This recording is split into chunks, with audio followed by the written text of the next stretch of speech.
안녕하세요, 한잔입니다. 오늘은 파타고니아 롱루트 페일에일입니다. 안주는 닭고기 꼬치구이로 하겠습니다. 이따가 리뷰에서 말씀드리겠지만 그리 배가 고프지 않으시다면 파타고니아 페일에일은 대단히 준비하실 것 없이 간단하게 매치하시는 게 제일 좋을 듯 합니다. 페일에일의 서빙 온도는 7.5에서 10도입니다. 그런데 이 친구는 굳이 10도까지 올리지 않으셔도 될 것 같아요. 6에서 8도 정도가 좋지 않을까 생각합니다. 잔은 파인트에 드시면 됩니다. 페일에일이니까 편한 잔으로 편하게 드셔도 되고요. 저는 오늘 캠핑 컨셉으로 파타고니아 스테인리스 텀블러에 마시도록 하겠습니다. 국내 미수입 맥주들은 혼자 즐기려고 했었는데요. 요즘은 워낙 해외여행도 많이들 가시고 직구를 하시는 분들도 있고 하니 함께 마셔볼까 해서 가지고 왔습니다. 우리나라에서는 아웃도어 의류 브랜드로 유명한 파타고니아의 맥주, 롱루트 페일에일입니다. 애초에 양조산업으로 시작한 타 맥주들과는 달리 의류기업이 만든 맥주죠. 전혀 접점이 없을 것 같은 의류와 맥주가 한 배를 타게 된 이유는 무엇일까요? 그건 바로 파타고니아의 창립자인 이본 슈나드가 친환경 운동에 매우 관심이 많은 인물이기 때문입니다. 이본은 젊은 시절 클럽을 창설할 정도로 매사냥을 즐겼다고 하는데요. 사냥을 위해 매서식지 조사차 시작한 암벽 등반이 그를 암벽 등반 전문가의 길로 이끌게 됩니다. 파타고니아를 이끌어가는 모습들에서도 알 수 있듯 아마 이본은 굉장히 진취적인 사람인 듯해요.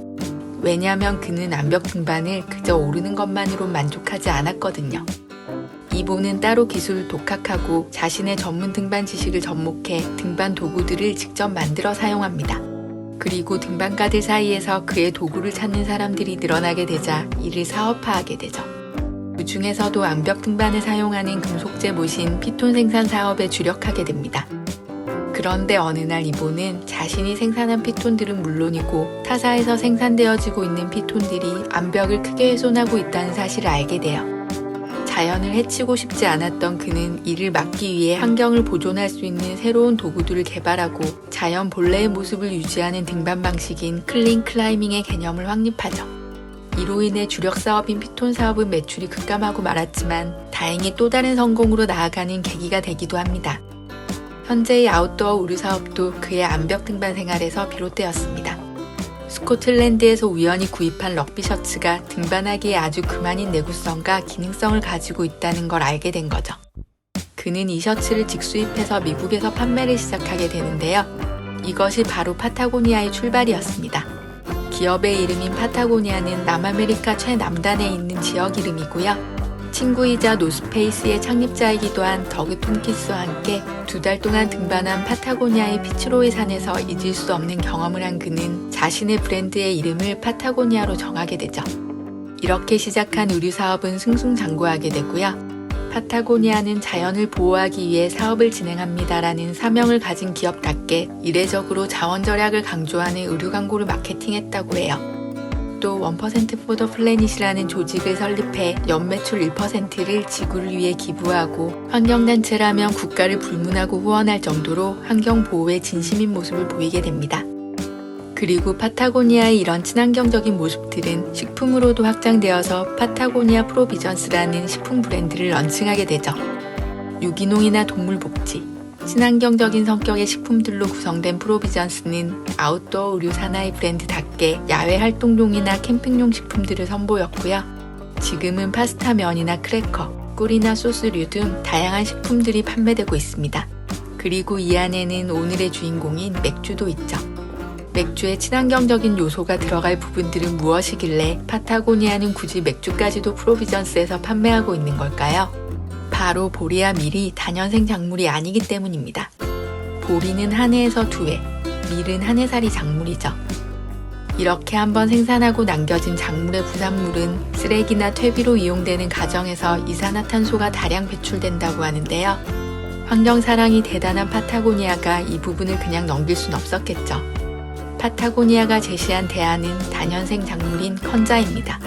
컨자는 농약 없이도 잘 자랄 수 있고 생산 과정에서 타작물 대비 물을 덜 소요하기 때문에 수자원의 낭비가 없다고 합니다. 또 매우 긴 뿌리를 가진 덕에 토양의 침식을 방지하는 데에도 도움이 된다고 하고요. 더불어 밀보리보다도 더 많은 탄소를 제거해 지구온난화를 막는 데 긍정적인 영향을 주죠. 물론 파타고니아 프로비전스의 맥주가 아예 밀보리 없이 양조되는 건 아니고요. 유기농 곡물들과 컨자를 함께 사용해 양조하고 있습니다. 그리고 직접 양조에 개입하지 않고 미국 유수의 크래프트 양조장들과 파트너십을 맺어 양조하고 있고요. 파타고니아가 손수 양조에 뛰어들었다면 약간의 의구심과 선입견을 떨치지 못했을 것 같은데요. 다행히 꽤 괜찮은 브루어리들이 리스트에 있어서 기대를 가지고 마시게 될 듯합니다. 그럼 비록 캠핑장은 아니지만 파타고니아의 감성으로 일상을 벗어난 여유를 흉내내며 한번 즐겨보겠습니다. 스테인리스 텀블러에 따라서 잘 보이지는 않지만 맑은 치잔물처럼 주황빛이 살짝 감도는 노란 컬러가 인상적입니다. 사실 큰 기대는 없이 마시는 맥주인데 의외로 오렌지나 자문과 같은 시트러스한 향이 꽤 올라오네요. 적당히 식욕을 자극하는 산미가 있고요. 아몬드와 같은 견과의 바삭함과 고소함도 무심히 툭 하나 보여줍니다.